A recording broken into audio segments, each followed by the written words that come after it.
Meghan Markle and Prince Harry's lives have dramatically changed in the 2 years since they said "I do."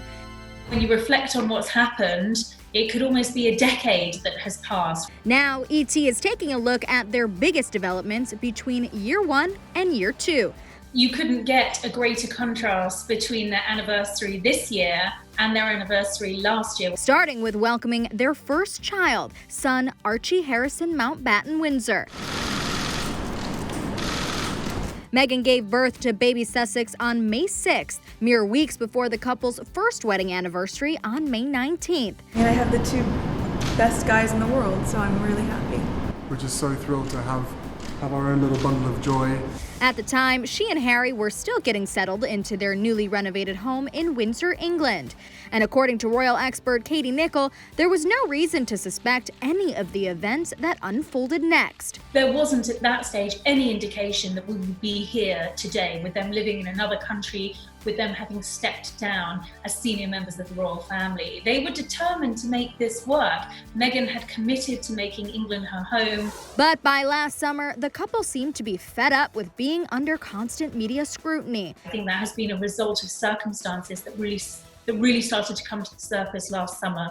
There's still a lot of open wounds here. And everything boiled over while the Sussexes were on their 10-day royal tour of Africa in early fall.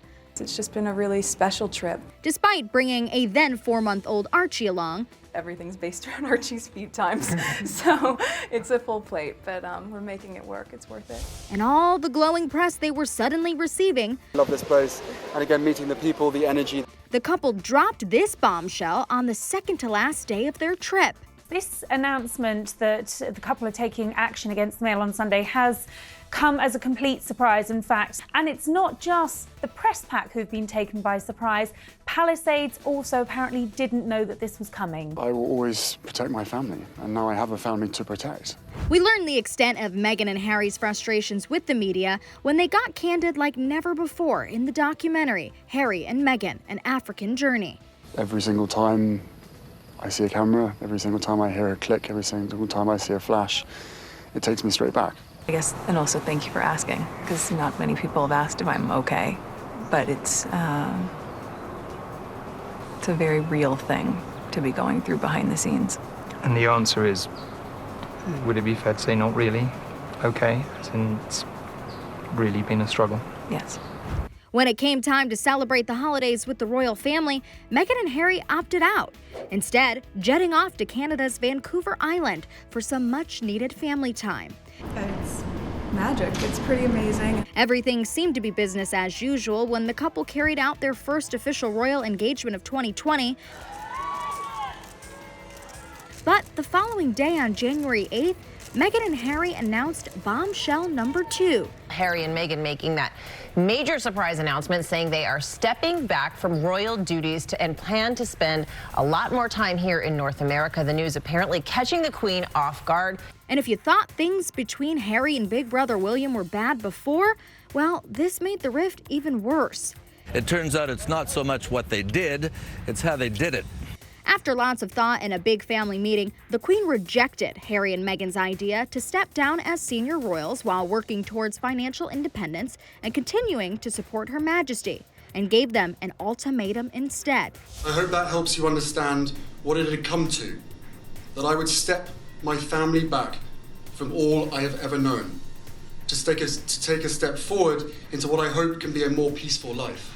Meghan and Harry made their official royal exit on March 31st and then shocked us again by making a surprise move to LA, where they've been quarantined amid the coronavirus pandemic. They are looking in several parts of California for a family base. So this is just a stopgap. This is a place that they have been loaned by Tyler Perry. Meanwhile, they've been busy at work on their new foundation, Archwell. You're never really satisfied. I'm not proud until, in my mind, that we've actually really made a difference. That, for me, is the definition of success. And despite Meghan and Harry's whirlwind year, Katie Nicholl tells ET that they're closer than ever. 2 years in, they're still very much in love. They're a partnership.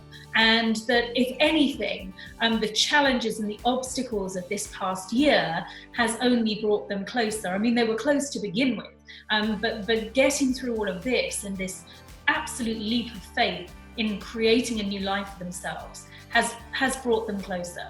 We can't wait to see what this next year brings these two. I would hope that the world will get to a point where you just see us as a couple who's in love, right? I'm Meghan and I married this incredible man, and this to me is just part of our love story.